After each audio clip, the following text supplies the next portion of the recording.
Hey guys, it's Jill. Jen and I wanted to give you a heads up about the content on today's episode. It may be triggering for more sensitive audiences. Refer to the show notes for more specifics. And take care while you listen.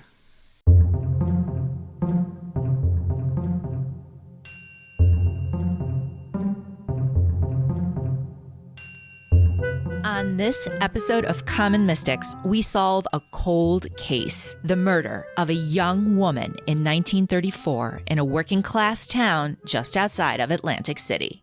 I'm Jennifer James. I'm Jill Stanley. We're psychics. We're sisters. We are common mystics. We find extraordinary stories in ordinary places. And today's story takes us to Pleasantville, New Jersey. That's right, Jennifer. Let's talk about our intention that day in the car as we were driving around South Jersey. We asked the spirits to guide us to a verifiable story previously unknown to us that would allow us to give voice to the voiceless. And we found one. Let's talk about our hits that led us there. First of all, driving around Pleasantville, I remember seeing the name of the town and thinking, that's ironic. Yeah. Unpleasant things happened here. 100%. What about you? Well, we were driving through South Jersey and we just left Atlantic City and we pull through, like you said, Pleasantville. And I noticed right away, it felt ethnic. It felt like an ethnic neighborhood. Being from Chicago, we see a lot of that. Like we have Greektown, we have Chinatown. Exactly. That's how it felt. It felt like a nice little ethnic neighborhood. Mm-hmm. I did something in Pleasantville that I've never done before. What? When we were driving on Main Street, I noted the address and I wrote it down. Interesting. Mm-hmm. While we were driving through the town, it felt like the people that worked, like the blue collar people that worked in Atlantic City lived there, like the help lived there. Mm-hmm. Also, as we were driving through Pleasantville towards a town called Northfield, New Jersey, we were noticing that the houses were changing. They were getting bigger. And I remember us talking once again about that feeling of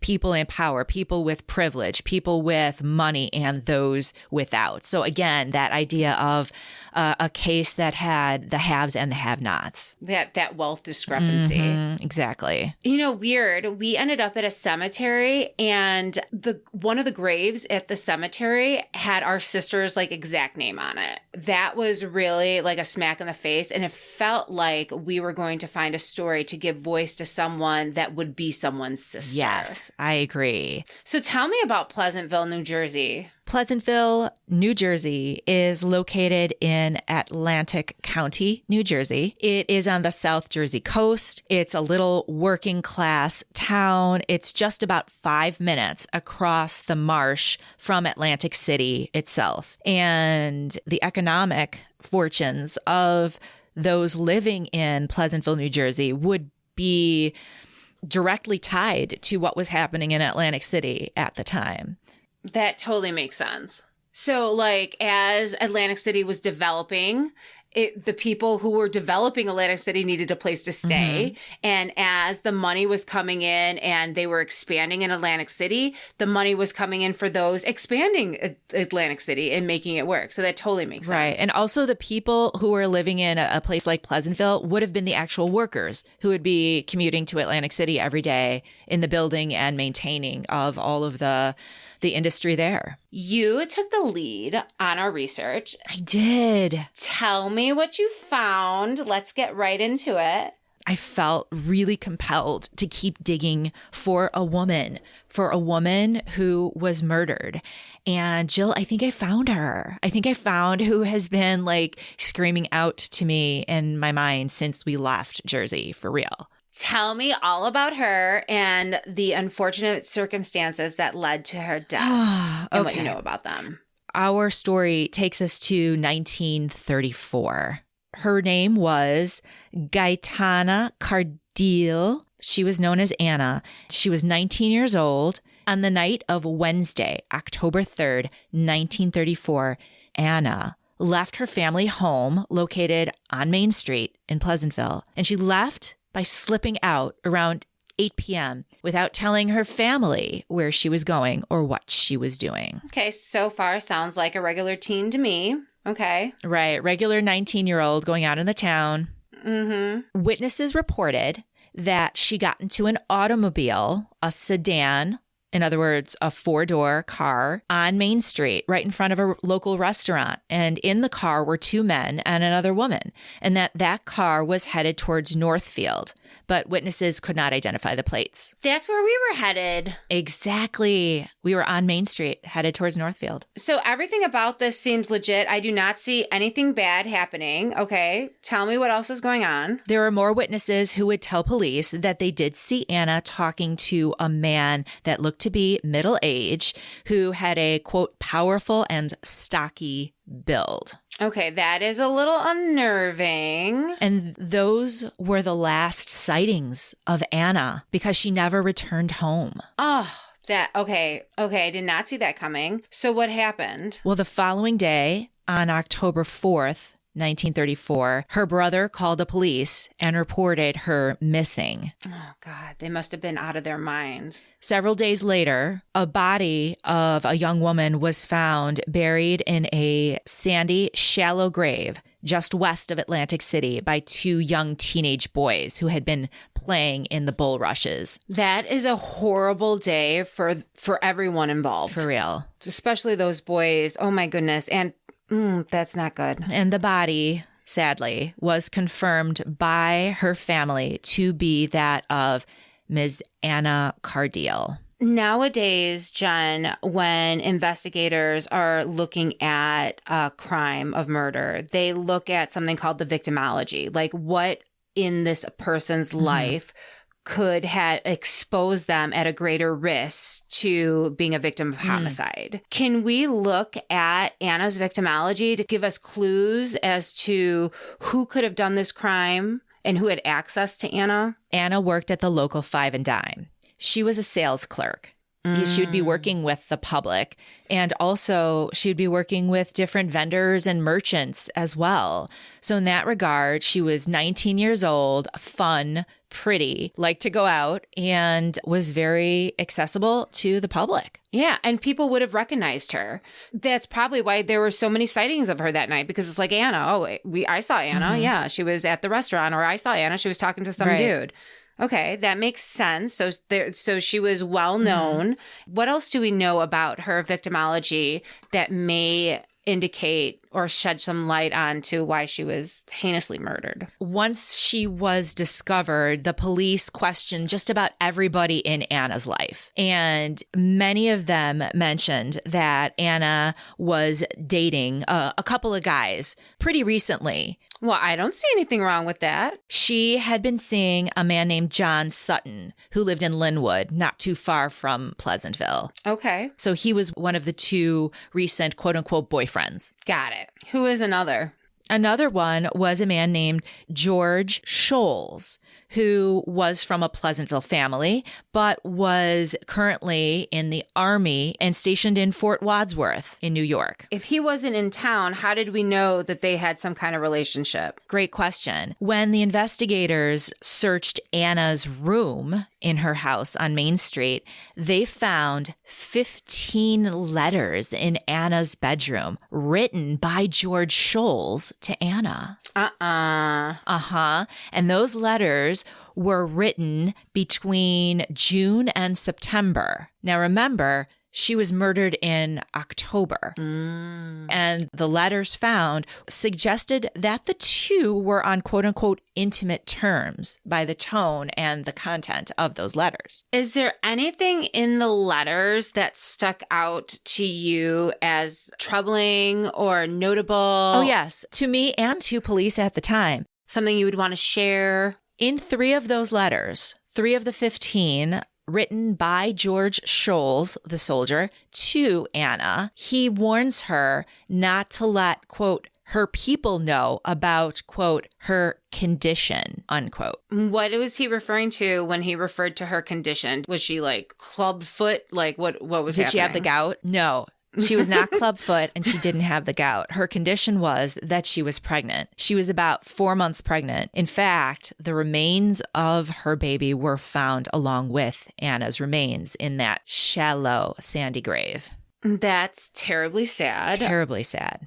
It seems like George wasn't excited about Anna's pregnancy. We don't know that. Okay. We just know that he was warning her not to tell people about it. Well, maybe they wanted to do a whole shower thing for her. Maybe a big reveal, like with the blue or the pink. Exactly. Yeah, balloons. We don't know what he was thinking. We don't know. Maybe it was one of those cakes that it's like white on the, and then you have to like cut open the cake and then the color of the cake tells you. Those are so fun. Is there a cake we don't like? Is there a cake we don't like? Because I'm pretty sure like, That's yeah, a good point. it's a cake. That's a good point. I like cake. Can we just end it there? It's reason enough to celebrate. Okay, tell me a little bit about her family, because we got her dating situation, we got her work situation. Tell me about her family life. What do we know about her family? Anna Cardile lived with her parents, Santo and Dominica. They were Italian immigrants, naturalized as Americans sometime before the year 1920. They had 9 children, including Anna. So many children. That's a lot of children. God bless you, Dominica. Is she tired? Probably. Santo supported his family by doing concrete work and iron work, presumably in Atlantic City, that was just a few minutes away. And according to the 1930 census, his whole family of 11, which would be the parents and the 9 children, lived at his Main Street home, along with his daughter's husband, William. I would sneak out of that house too. No kidding. Yeah. Like I'd be like, I'm out, yo. That's 12 people living in that house. That's a lot. I mean, they're right on top of each other. They must have been close knit. Either close knit or like fighting like cats and dogs, right? Either there's no in between. Either they were fighting a lot or they were spending a lot of quality time together. Sometimes both. Did she have friends in the neighborhood to speak of? Were any of her friends interviewed? She did have friends, and one of her best friends was interviewed. Her name was Dorothy Pizzichetti, and she lived near Anna. She told police that Anna had recently broken up with her boyfriend about 2 months before the murder. But Dorothy either wouldn't or couldn't tell police who that boyfriend was. It's interesting because if we look back on the information we have so far regarding her boyfriends, there were two, right? There was one, John Sutton, who said that he hadn't been hanging around with her for a couple months now. And then the other one who was writing her letters all the way up through September. Right. Okay. Interesting, Dorothy. I seem to recall the newspaper saying that one of her friends had divulged that Anna was like a woman that meant like that like flirted and was like out with many guys, which I think like if I die, so if you find me dead, and I'm serious about this, don't make me into a saint. You know what I mean? But don't turn me into a slut either. Like, can't we just be like, she was a good kid? Like, why are we like being like, she was a total whore? Like, can't we just be like, she like, honestly? She wasn't doing anything unusual by dating a couple of different guys. For real. She was 19 years old. No, not at all. That doesn't make her a slut. And you know what? Some 19-year-olds, especially in the 1930s, accidentally get pregnant. Anyway, autopsy. Let's talk about it. I'm assuming someone did an autopsy. They did do an autopsy. And I will tell you, newspapers from the 1930s are messed up. They have all kinds of errors. They print all kinds of discrepancies. So it's really annoying. But what I could put together was that the medical examiner said that she was struck on the head, in the back on the right, but the blow wasn't hard enough to kill her. It rendered her unconscious, but did not kill her. Cause of death was that she bled out as a result of being buried alive in that shallow grave. Describe, was there blood splatters at the scene? Like, what did that look like? What was the physical evidence? Well, based on the physical evidence, she was hit on the head in another location.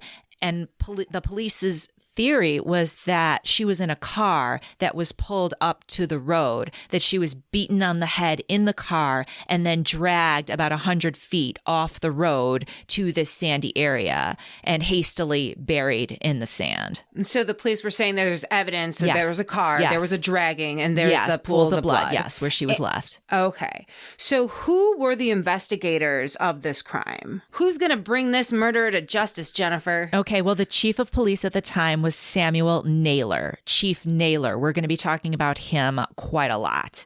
He was the chief of police in Pleasantville, New Jersey. He was 54 years old at the time. Okay. He had been a policeman since 1913. So this man has 20 years under his belt. That's who I want investigating my murder.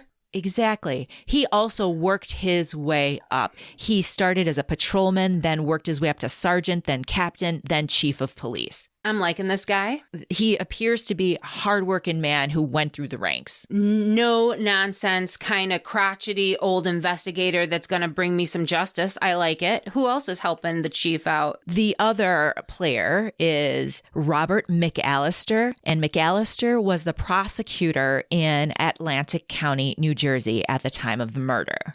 Okay. He was 35 years old. That's awfully young, isn't it? That's a little young. I don't know how I feel about that. He was also a World War I vet. Got it. Right. So those two are the primary investigators of this crime, Chief Naylor and Prosecutor McAllister. Okay. Suspects. Let's go through them. I have a number one suspect on my list. Who's yours? It would be George Scholes. He is the number one suspect. That's what mine is. Well, there were all those letters that led us to Scholes, right? All those letters. So we already know a little bit about him. And him being like Ixnay on AB Bay. Exactly. Like, that's kind of red flaggy to me. Tell me about him. What do we know? Okay, so George Scholes Jr. was about 20 years old at the time of Anna's murder. His parents lived on Franklin Boulevard in Pleasantville. He was living at an Army base at Fort Wadsworth in New York, Staten Island at the time of Anna's murder. How far is that away from Pleasantville and where Anna was murdered? His base was about 119 miles away from Pleasantville. So it's drivable. So it's, yeah. And I did the research on like how long it would take in 1930 to like make that drive. And really like automobiles at the time were going 50 to 60 miles an hour. So, you know, a couple hours, 3 hours, making a couple stops if you're driving at your leisure. Sure. Now, the papers did refer to George Scholes' family as quote unquote prominent. He came from a prominent Pleasantville family. He had lived in Pleasantville and knew Anna before he enlisted in the Army in January of 1933. A lot of people would have known Anna. She's working at the Five and Dime. Right. George was identified by people who knew Anna as Anna's former boyfriend. He was? He was identified to be short, yes. Shut up. I thought it was just the letters, but other people were like, no, he been with her. No, she was seen with him. Wow. Yep. Okay, go on. Police noted that George Scholes had been keeping company, quote unquote, keeping company. You know, all of these old time newspapers, they write in code about illicit things. I know.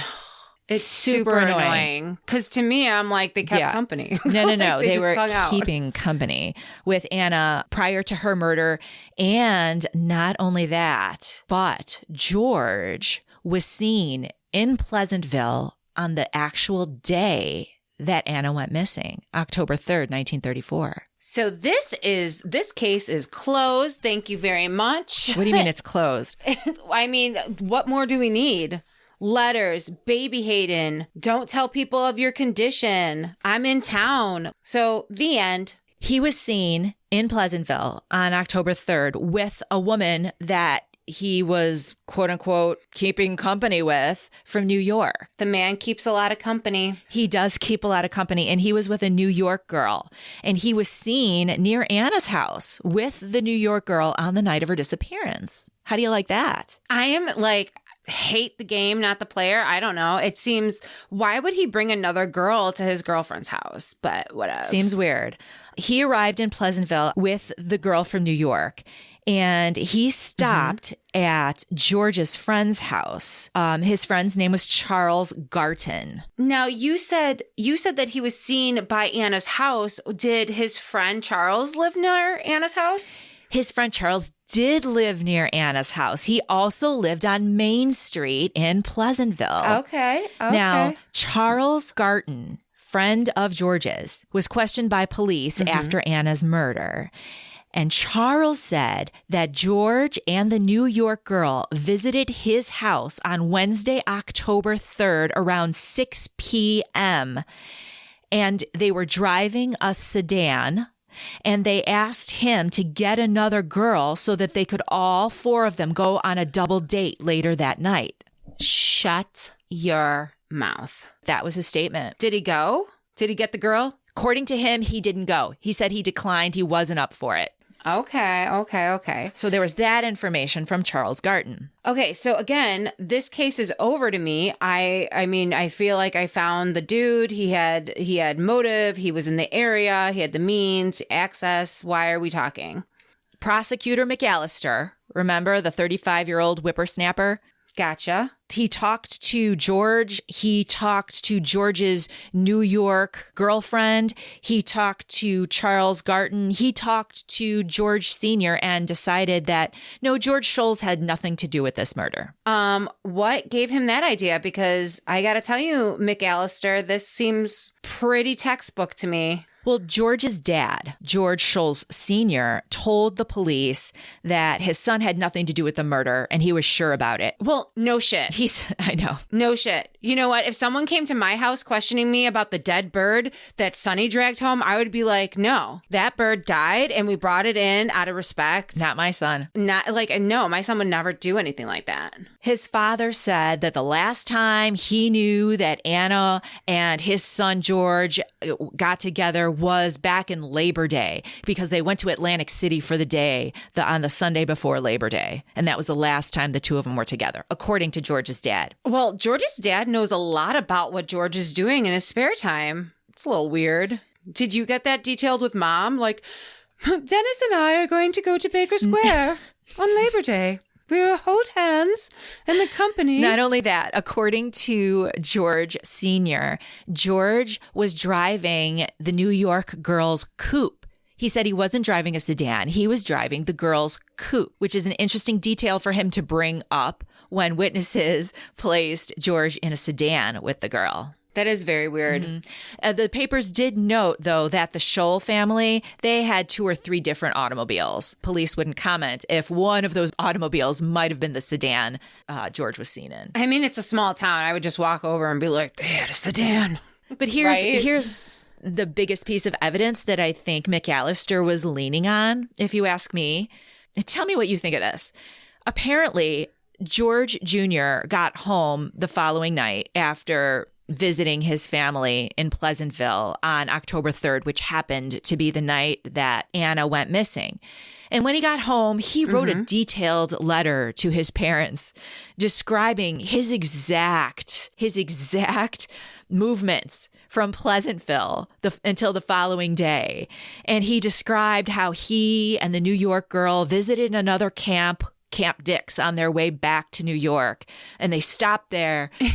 and then they stopped at the New York girl's house in the Bronx at 8 p.m. before finally arriving at Fort Wadsworth around 3 a.m. on October 4th. So yeah, there was a very convenient letter that he stopped and wrote to his parents. Okay, first of all, you said Fort Dix or Camp Dix. I did. D-I-X, Jill. D-I-X.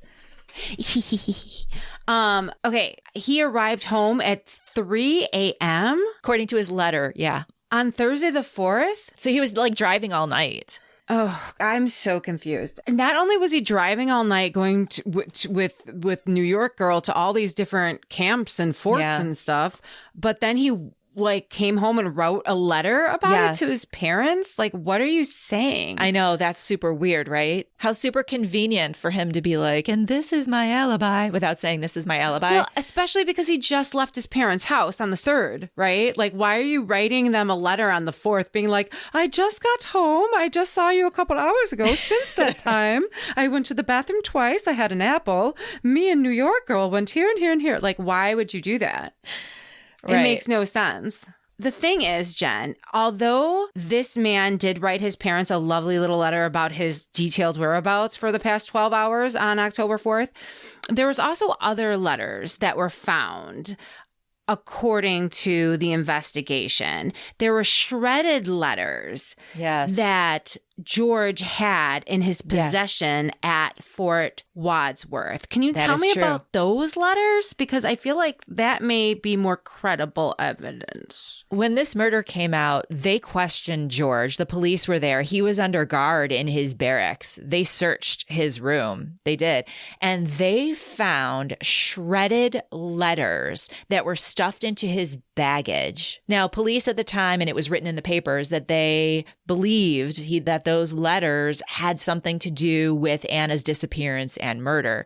And so they took those shredded letters that were stuffed in a bag and they put them back together, I imagine like tape. You know, that would have been a painstaking process, and read the letters. Afterwards, McAllister would say later that those letters had nothing to do at all with Anna. This is my thing. If you're shredding something, if you're shredding anything at any time, it's usually because some of that information could be used negatively against you, whether it be someone getting your social security number or your address or your Blue Cross and Blue Shield number. Do you know what I mean? Like, why would you shred? It's definitely suspicious that he shredded up letters And kept them. Why do you think he kept them in a bag? Right. Well, if they were in a bag, he was probably going to move them out of his room at some point and dump them somewhere else. Agreed. Or he was shredding them and someone walked in and he just shoved them in his bag. True. Okay. Anyway, we'll never know. We'll never know. But McAllister did say, oh, yes, those letters had nothing to do with Anna Cardile. But it wasn't only McAllister. That's what I was going to ask you. Tell me about the amazing sheriff that we had. The chief of police? Yeah. Naylor, the chief of police, he must have been suspicious. Well, you and I are suspicious looking at this evidence that was printed in the paper, but Chief Naylor, he was in agreement with McAllister and determined that George Scholes was of excellent character. That is a quote. He was of excellent character and, again, had nothing to do with Anna's disappearance and murder. And that makes me so uncomfortable because, and usually when you clear someone of a crime, it's because like their alibi checks out or there's evidence to suggest otherwise or something. Not that, well, he has an excellent character. Like that doesn't mean anything to me. Right. Well, McAllister did say that his alibi was airtight and that it checked out. My problem is that the information in the alibi is contradictory to what his friend Charles Garton said he was doing that night, and also based on a letter that he wrote his parents. Himself, like he wrote. Right. Yeah. Anyway, moving on. Yeah. So now that we decided we're just not going to prosecute this guy, we're absolving him. He's not going to be. He's an excellent kid. Yeah. Excellent kid from a prominent family. He's not going to be the murderer. We need to find other murder suspects. That's right. If we're going to solve this case. Give me number 2 murder suspect. What do you got? It's pretty weak, Jill. Remember how some witnesses saw Anna talking to a stockily built, powerful, middle-aged man? He sounds hot, by the way. I like a little stocky. Not my type, but whatever. They look into this fish merchant who kind of fit that description. And this fish merchant went to Philadelphia for a couple days. And his name was Amer Gosner. And so they follow him to Philadelphia and they question him, but he turns out to be legit, right, Jill? I did do extensive research on Gosner. the fish merchant. On the fish merchant. The poor, turns out he is powerful. No kidding. He is from Philadelphia. He was born there. He did go back to Philadelphia for fish reasons. And I mean, it's pretty open and shut. I don't know Nothing why. fishy there. Yeah, I don't know why they were just looking for any stocky middle-aged man at that point. Like, how ridiculous. They're following a fishmonger to Philly. And this one probably knew her from the store. You know what I mean? It was like, there's a connection. It's like, okay, right. That's weak. I think the point is that McAllister is creating a bunch of different theories to compensate for not charging or looking at George in a serious way. So he's pulling things out of his hat. And then they moved on to their third suspect. Well, John Sutton, he was one of the boyfriends that was identified as having had a relationship with Anna in the months before she died, remember? Right. And good police work would have questioned him and looked at him closely. Right. You would imagine that he would be questioned for sure. Right. He was about 17 or 18 years old at the time of Anna's murder. And he was the son of a widowed mother. He worked on the family farm in Linwood, New Jersey, just really close to Pleasantville. And he did date Anna for some time, but he hadn't been in her company for a few months before the murder. So I did research on him and like his life after the fact just to see if like anything, like any criminality turned up. And to tell you the truth, John Benjamin Sutton is a really good guy. He respects women. Yeah, I really like him. So absolutely not him. They didn't pursue anything in conjunction with him. He was absolved of any involvement. So at this point, the case goes cold. That's right. It's the end of 1934. The case goes cold. McAllister is looking to leave his position as the chief prosecutor of the county. And so he supports a new chief prosecutor.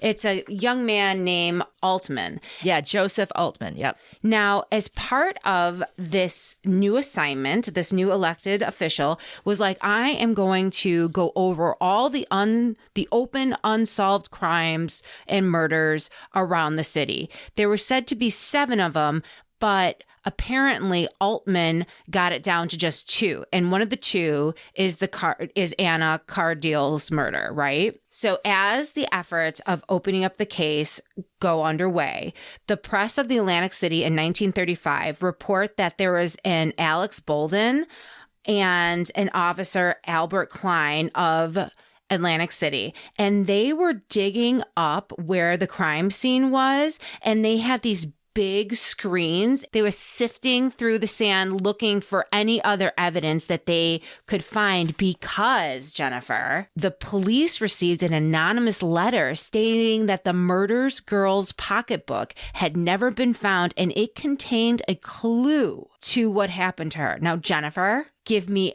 all the information about this crazy letter. This is wacky. Tell me. This quote unquote letter was written on a torn piece of brown wrapping paper. It was put in a cheap envelope and it was postmarked from Pleasantville, New Jersey. And it was mailed to the chief of police, Chief Naylor. It was not only written on a torn piece of wrapping paper, but it was written in 2 different handwritings. One handwriting was described as quote unquote heavy and masculine, and another hand was quote unquote lighter and more feminine. It's so simplistic. Like a woman couldn't have a fat, heavy hand. Whatever. Is your hand fat and heavy? Sometimes I swell. Well, let me tell you what this letter said. Tell me. Okay, this is a quote from the newspaper. On October 3rd, there was a party of 4. All got drunk. One tried to attack the Cardiel girl. She hit him on the head. He jumped up and choked her. She died. We buried her in the morning. Look well and you will find her pocketbook near where you found her. So you imagine there's probably more in this letter than what was released to the press. Mm-hmm. The police did not find a pocketbook. Again, this letter arrived to the police in January of 1935, which was like 3 months after Anna was murdered. Well, Jennifer, have no fear, because you know that sand shifting officer, Alex Bolin? Yes. He is going on vacation to Miami. Oh, how nice for him. I know. He's enjoying the sun, hanging out. And while he's down there, he just happened to bump into someone who knew this girl, Angela. What? And Angelina. Angelina. Call her Ange. We're very close. Okay. But Angelina is Dorothy's sister. Now, Dorothy's a good friend. Yeah. I remember Dorothy. She's a good friend of Anna's. Of course. Now, Officer Alex was talking to this guy that knows Angelina, and he said that Angelina was with Anna and 2 people the night before Anna's ultimate disappearance and death. Okay. So he gave Officer Alex the name of the actual slayer in Anna's killing. And so it's been reported to the newspaper on January 19th, there is going to be an inevitable arrest in the case solving Anna's murder. Finally, I am so ready. I am so ready for someone to be arrested, tried, and convicted of this terrible murder. So who did Officer Alex Bolin finally arrest? Well, no one. As it turns out, for months, no one was arrested and nothing was in the newspaper. Then on July 17th, 3 people were arrested. All right. Better late than never. In connection to Anna's death. The 3 people were identified as Papa Santo Cardile, his wife Dominica Cardile, and their son Joseph. Are you saying that police arrested Anna's parents and her brother? Yes. For her murder? Yes. Well, I would say this. Now, Mama was let go pretty soon, but father and son were kept in jail. And they brought him in saying, you're witnesses. We need to ask you a couple questions. And then when they didn't let them go, then they charged them with obstruction of justice to keep them in jail.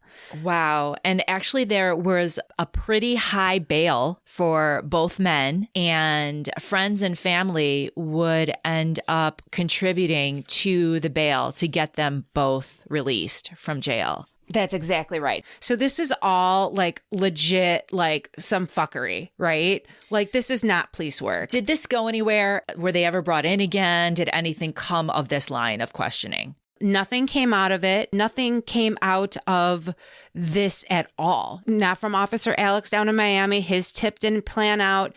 This was never solved. Wow. So what are your thoughts on this unsolved case?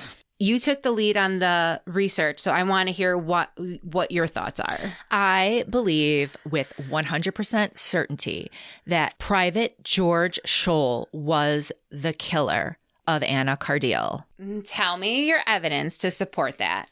The letter that was sent to the police on the ripped wrapping paper that describes how 4 of them went out, got drunk. One of them tried to get with Anna. She resisted. There was a struggle and they murdered her. That, to me, is supported by some of the witnesses' evidence. Seeing her get into a car with 2 men and a woman. Do you agree? I totally agree. But what I didn't put together until literally this moment is that note written by the heavy-handed man and the light-handed woman is the same time frame, almost exact, as George's alibi letter to his parents. The coincidence that George knew the exact amount of time, the window of opportunity that Anna died, he just wrote a diary out to his parents about what he was doing during that time and mailed it to them is really, really too much of a coincidence for me. And it doesn't coincide with what his friend Charles Garton said happened. Right. And it doesn't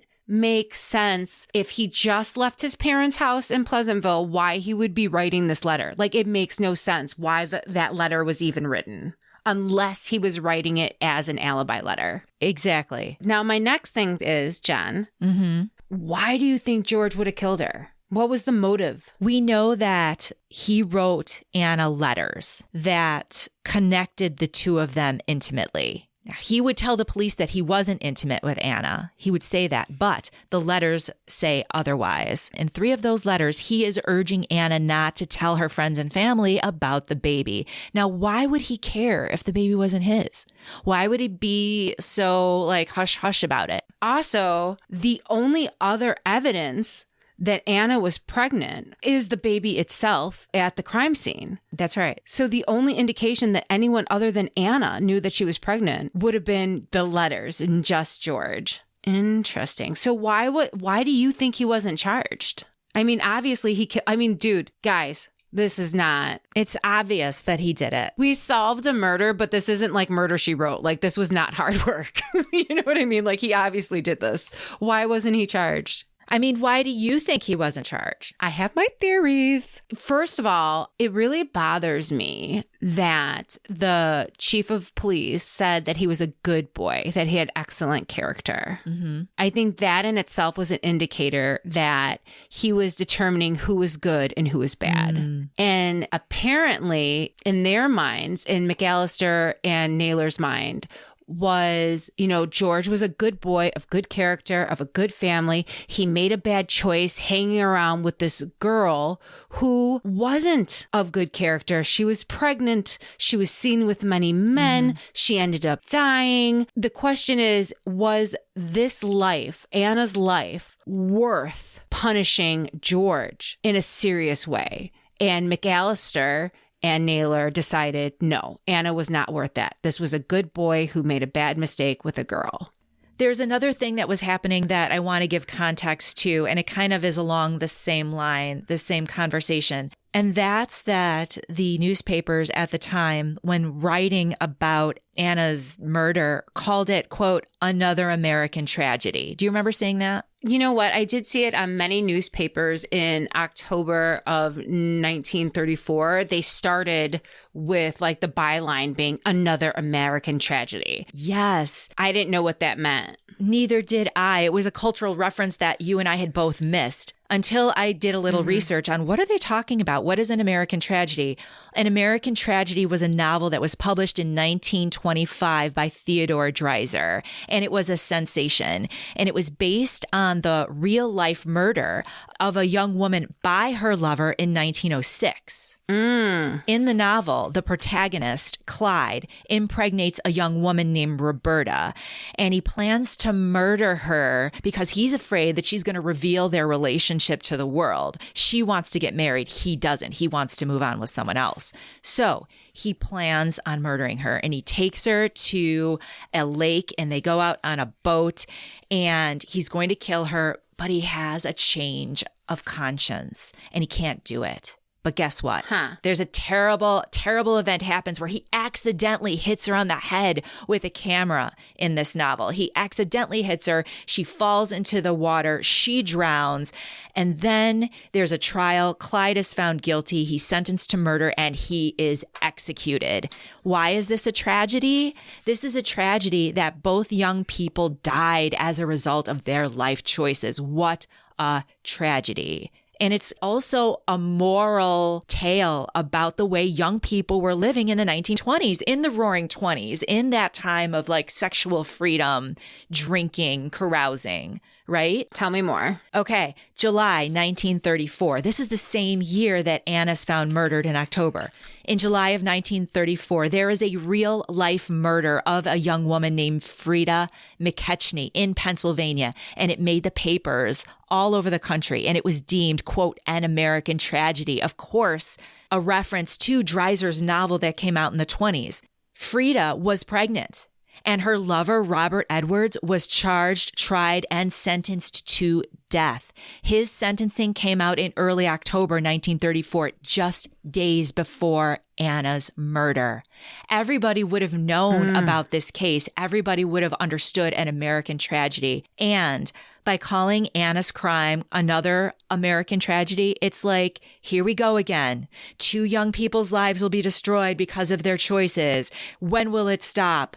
The girl is already gone, but must the young man's life end too? Like, that's like all of this background, all of these feelings that would have been drudged up by this collective understanding of what that meant. I agree with everything you just said. I feel for Anna, and I want to give her a voice because it's bull. It's bull that her crime was unsolved and that they didn't bring any justice to her. I do. I feel like she is not at rest because of this. You know what's bullshit is that she's laying in a grave and they're looking over her being like, well, what did you do to get there? Right. Is this even worth our time? That's what really bothers me, is that they deemed her life was not worth solving her death. Well, it wasn't worth destroying George's life. Yeah, it's painful. I feel for Anna because I really do feel like she was leading us on Main Street.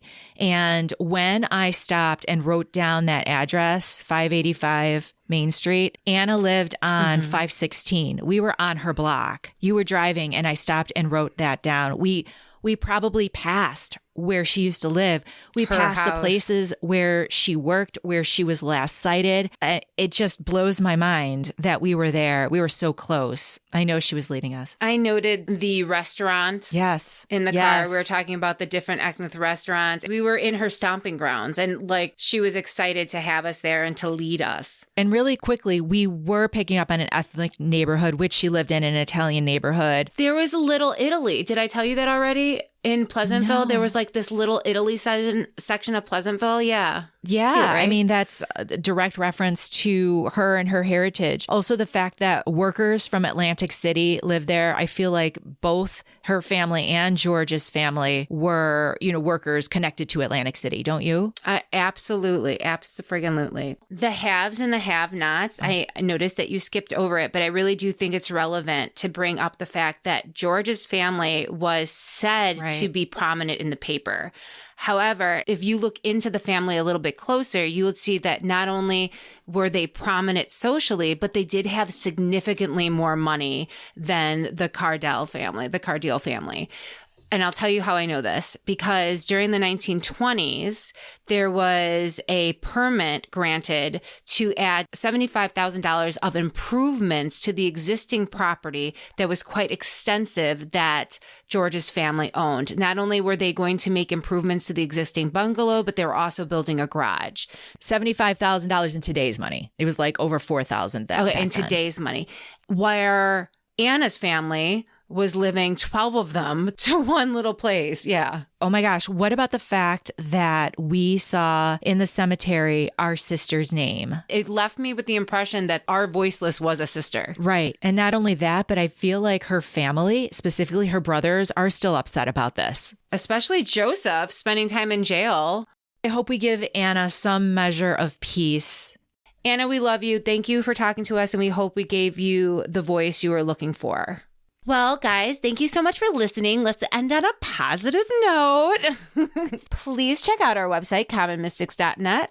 Find us on Facebook, Instagram, and Twitter at Common Mystics Podcast. Listen in wherever you're hearing your favorite pod. But if you happen to be listening on Apple, please subscribe and leave us a positive review so other people can find us. You guys have a good week. We'll talk to you in 2 weeks. Unless you're on our Patreon, then we'll see you at Detours next Thursday. Thank you. Good night. Bye.